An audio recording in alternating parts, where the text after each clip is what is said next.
Hey everyone, welcome to my Periscope video for this evening. Actually this one this evening came in by request of Mark, who is a long-term Twitter friend, who sent in a question about how to overcome situations that appear to be overcomplicated.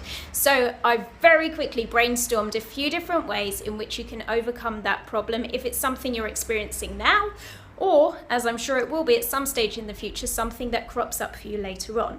So the very first thing is I just wanted to point out to Chris actually that what he had asked for was how to overcome a situation that appears to be overcomplicated. And I emphasize the word appears simply because it's really all about your perspective. You know, sometimes I have people say things to me like, God, I wish I had more money.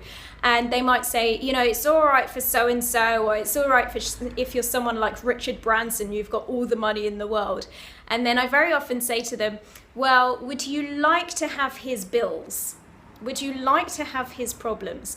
So really, it's ultimately all about your perception. And situations that are complicated because of how you're seeing them at that particular moment in time. For other people, they might see the same situation and think, God, if only I just had that to deal with. Or they might look at that situation and say, here's an opportunity for growth that I haven't experienced yet. So ultimately, situations that appear to be overcomplicated only appear that way because of how you choose to see them. So the very next thing that I want to introduce you to that I find really, really helpful when I have a complicated or tricky situation to deal with is how to gain a better perspective on it. Now, let's say you've probably all seen pictures of when astronauts go into outer space and then they perhaps take pictures of the Earth from space. You've seen stuff like that before. And how in those pictures, like the Earth just looks so straightforward and simple. It's just made up of blue bits and green bits and, you know, maybe a few white fluffy clouds here and there. But ultimately, the Earth looks like a really simple place.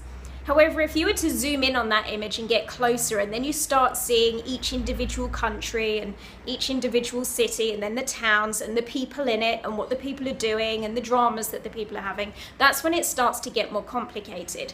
And this is true of our problems and challenges in life as well. The closer you are to them, the more complex and complicated they look. So a great thing to do to get a better angle on things and also a better handle on things is to give yourself a zooming perspective on them. So think about, if I was stepping back from this situation that appears to be complicated, how does it look now? How does it look better? And very often doing that will also give you some insight about how to move the problem forward.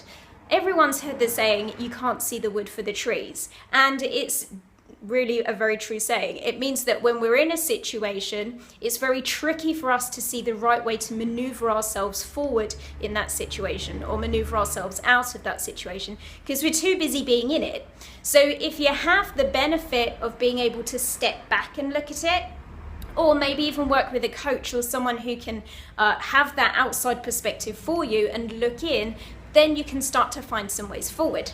All right, so number 3, just a very simple technique is break it down into smaller chunks. When you have something complicated that you're dealing with, it's impossible to deal with the whole thing in one go. You know, it's like trying to eat an elephant all in one sitting. You just can't do it. You can't physically fit the elephant into your mouth. So what we do is we would break it up into smaller chunks. And you need to do the same thing with your problem or your challenge as well. You're going to break it down into smaller pieces so that you tackle it bit by bit. And then it makes it feel much more digestible. It makes it feel easier for you to take that problem on. So start thinking, well, what's the very first thing I need to do?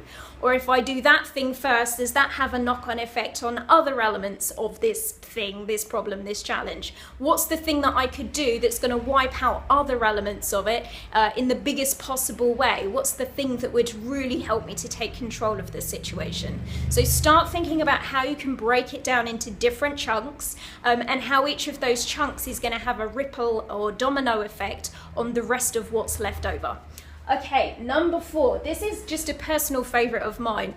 Something I like to do when I have a challenge is I write down my list of possible outcomes and the consequences of each of them. So for example, late last year, my dad passed away. And because I was his only child and he was divorced from my mum, ultimately sorting out the estate all fell into my hands. Now, it was quite a complicated job. There was lots of bits and pieces that needed sorting, but the biggest complication was around his property. Now, he lived in a block of flats, so there was a lease on the flat, but the lease was running really low. And I had a choice of either taking on the flat myself, but having to renew the lease because I wasn't going to be able to get a mortgage without doing that. But a new lease was going to cost £20,000. Or I could sell the flat, but then there were challenges around selling it because no one wanted to buy a flat that had such a low lease. So even then I was still going to have to find a way to raise £20,000. And it was such a big stress in my life at that point in time. So I wrote down all of the different options that I had and what the outcomes of each of them might look like. Now, as it happened, I didn't end up choosing any of the options that I had listed because as I was going through the process and talking to more people about it and reaching out to people, I actually discovered a way in which I was able to sell the property whilst increasing the lease using the proceeds from the sale. So it did all kind of work out in the end. But I think ultimately, the more that you can plan your outcomes, the more ideas you'll start to get, but crucially, you'll get it out of your head, because it's when you're going to sleep at night and that thing's still buzzing around in there unresolved, that's when it starts taking up your mental energy and it starts feeling completely exhausting. If you get it down on paper, you've offloaded it at that point in time, so you don't need to keep it occupied and stored in your head. And very often the process of writing it down will help you to find other avenues to move it forward as well. All right, number 5. Now this is quite a tricky one for some people. We're talking about delegating this complicated thing out to other people. Now that can be a really useful thing to do, but it does come with a new skill set for you to tap into perhaps, because if you're not someone who ordinarily delegates, essentially you're reaching out to someone else saying, A, I need some help, and B, I'd like you to do it.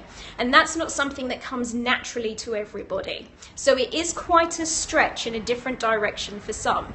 However, when you do that, it frees up your time. It makes your time and your thinking space available to perhaps look at how you can move the situation forwards instead of just being tied up in the complications of it.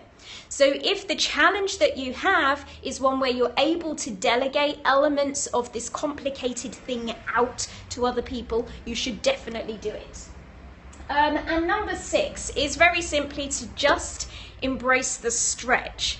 I'm someone who happens to believe that despite how big the tricky situation might be, however big the challenge is, actually, as a result of getting through that and coming out the other side of it, which ultimately we always do, there's always an end to it at some stage. When you come out the other side of it, you'll have gained so much learning and experience, and maybe even a good stretch on your emotional resilience as well.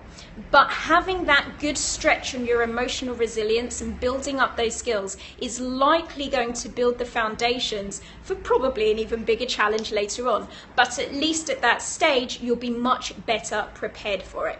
So those are my hints and tips around how you can start to manage a situation that appears to be overcomplicated. I have something to share with you as well, but I just need to pop my password back into the computer to show it to you. Here it is. So we have a free NLP training event, which you would be very welcome to come along and attend. It's a live one-day training. You can find out more information about it here, but crucially, this link here, tiny.cc/NLP for free, will give you a free audio download all around NLP. It's completely free, so definitely go grab yourselves a copy of that. And then there'll also be some follow-up introductions and invitations to our live NLP training event. The next one is taking place in about 3 weeks' time, just north of London, so I'd love to see you there. Thanks for joining me here today, and I'll speak to you all again very soon. Bye for now.